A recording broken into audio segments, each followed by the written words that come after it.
Hello everyone, Matt from Model Minutes here and welcome back to the workbench for another unboxing. This week I'm taking a look at a kit I never knew that I needed in my life, and it turns out it's this. It's the Silbervogel Suborbital Bomber and Atomic Payload Suite. So join me as I take a look inside this kit from Takom and see what we've got. So first up, thanks to the person who suggested this kit to me. I don't normally do suggestions based on comments, purely because time, money, etc. It's quite difficult to do. But they suggested this kit and I'd never heard of it, so I looked it up. And as soon as I saw it, I realised I needed it. I don't know. Look at it. Isn't that mental? You got like this futuristic World War II space bomber with nuclear bombs and a tractor. Like, yeah, I just needed it. So thank you to the person on screen for your suggestion. This has no way helped my plastic addiction at all. So on the outside of the box, we've got the aircraft or space plane with all of the sort of accessories. Granted, I don't think the figures are included, but you've got options here. And you know, it's absolutely lovely artwork. Down here, bottom right, tells us it's not a toy. Ready to assemble precision model kit. It may vary from the image on the box.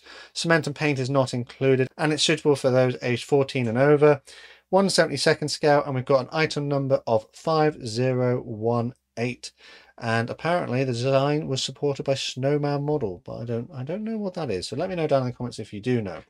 So over here, top left, it tells us detailed static display, plastic model, clear parts included, and there are 7 types of markings. So it'd be interesting to see what those 7 types of markings are.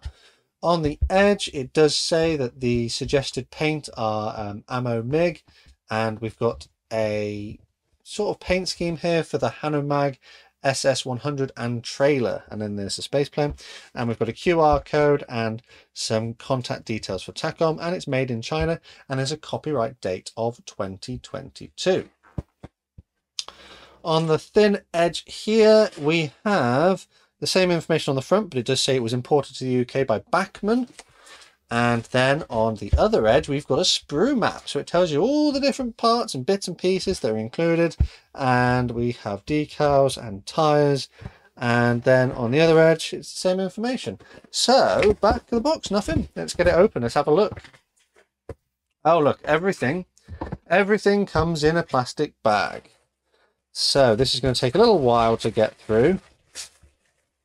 Let's have a look. Oh, big transfer sheet there. Let's get the instructions out. This was designed by Eugen Sanger and Sänger-Bredt in the late 1930s as a liquid-propelled, rocket-powered suborbital bomber produced for Germany as part of the Amerika Bomber concept. Very interesting. Such an unusual sort of concept design. So let's have a look inside the booklet. We've got this little booklet here. Read before assembly. We've got some cautions. We've got paints that are required. Tips on applying our transfers. We don't have any photo etch that I'm aware of. We've got another sprue map here. And then we start off by constructing our vehicle.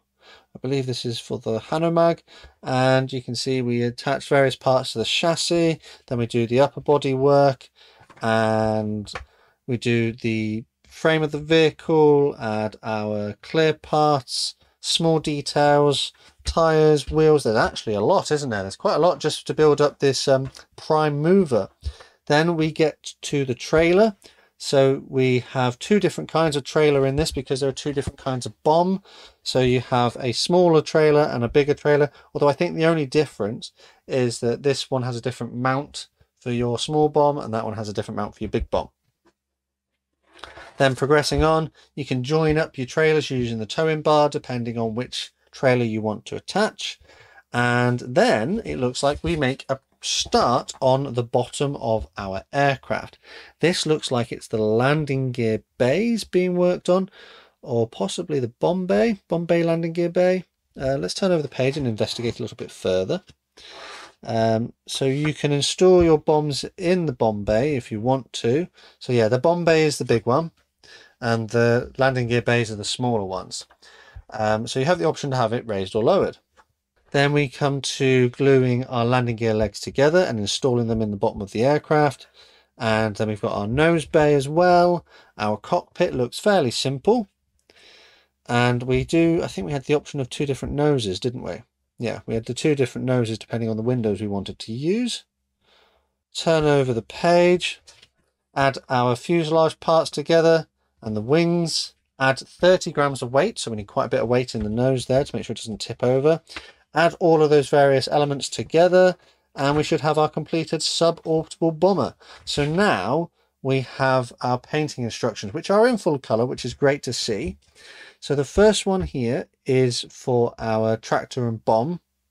It doesn't give us any historic data on it, but I guess it's just depending on how you want to do it. So this looks to be a overall yellow with green mottles, or vice versa.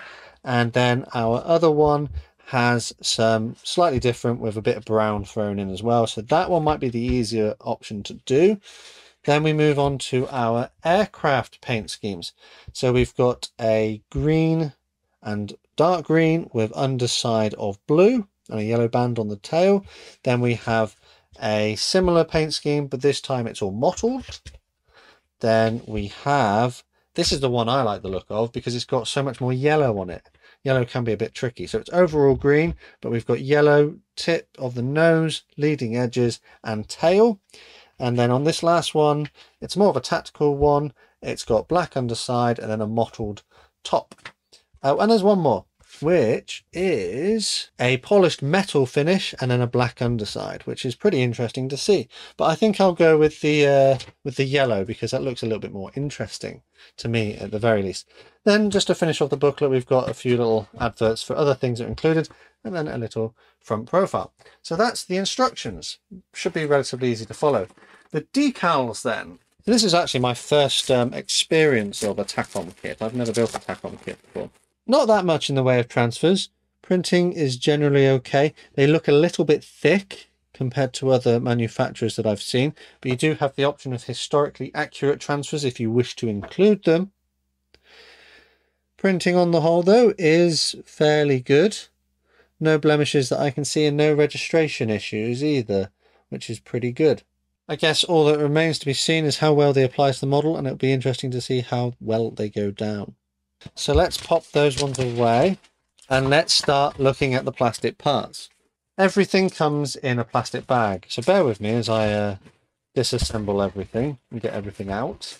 I probably won't bother putting them back in plastic bags once I've done this either. I'll just leave them loose because the next thing I come to do will be to build it, hopefully. So plastic parts then are moulded to a very nice quality. Details are quite subtle. You have recessed panel lines, particularly on the bottom here. Got some internal detail. The ejector pins are on the inside surfaces, so hopefully they shouldn't be seen. No flash that I can see, no mold misalignment. Plastic feels quite smooth. Doesn't feel particularly greasy. But yeah, it's not too bad. This is sprue G. Moulding is very crisp. Lots of nice little bits of detail on there as well. Tyres look to be very nicely moulded as well. Nice little bits of detail on there. So yeah, let's take a look at another one. So this one, sprue C, features the parts, or very small parts, for our vehicle. And they are crisply moulded as well. No short shots that I can see. And we've got our chassis here for our prime mover. And that's very nice as well. Little bits of detail just all over the place. You could spend like an hour looking at this. This is the inside part, and there's even a little bit of detail on the chairs and on the bottom of the cab as well. Yeah, looks very nice. Even the suspension for the vehicle, you can see that it's got detail on it too. Yeah, that looks nice. This looks to me to be parts of the fuselage of the aircraft. An upper surface of the fuselage. Details on that are quite subtle. Recessed panel lines, not overly recessed. If you don't airbrush this one, if you hand painted this one, I imagine that it would struggle to hold a wash. Slight mould pip there, but not too bad. And then on this bit is must be the top of the nose. I presume that goes together like that.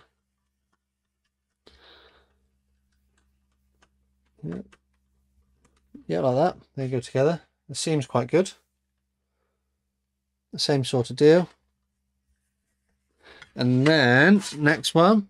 So this one is sprue D, and it has our bomb component. So you get two different bombs. You get a big bomb and a little bomb.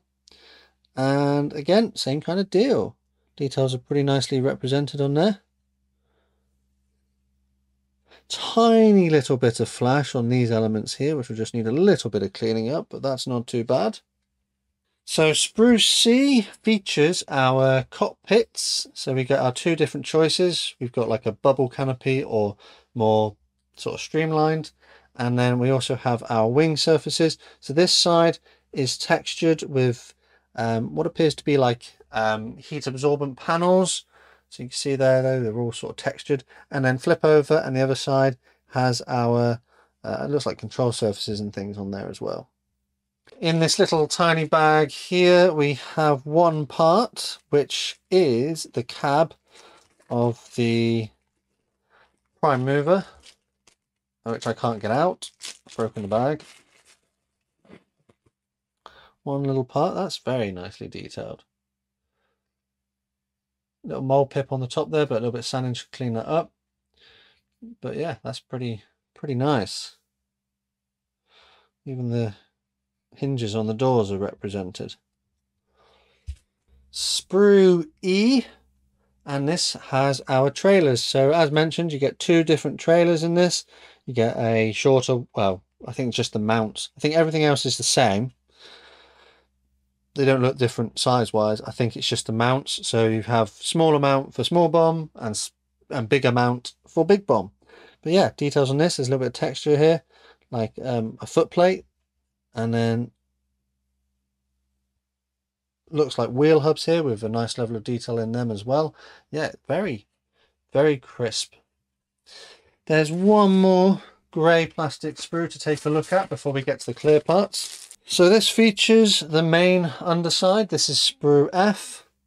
We've got our landing gear bays and our main bomb bay here, again textured the same way as the wings, which had the lower side on.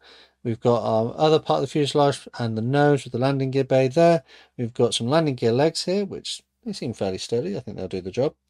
We've got some cones, nose cones there. I take that back, they're not nose cones, they're actually engine exhausts. And there's a bigger one there, which is pretty cool. They go at the back of the plane.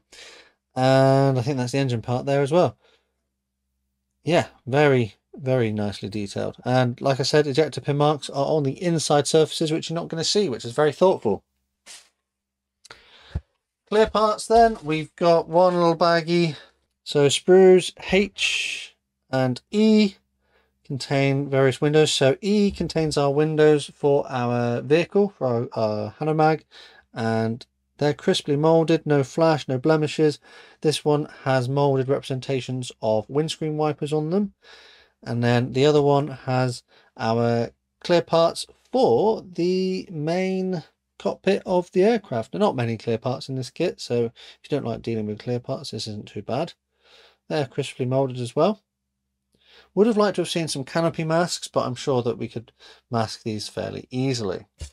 One more thing to look at, and we've got a bag of tyres. So I'm guessing the tyres that we've got here are all the same.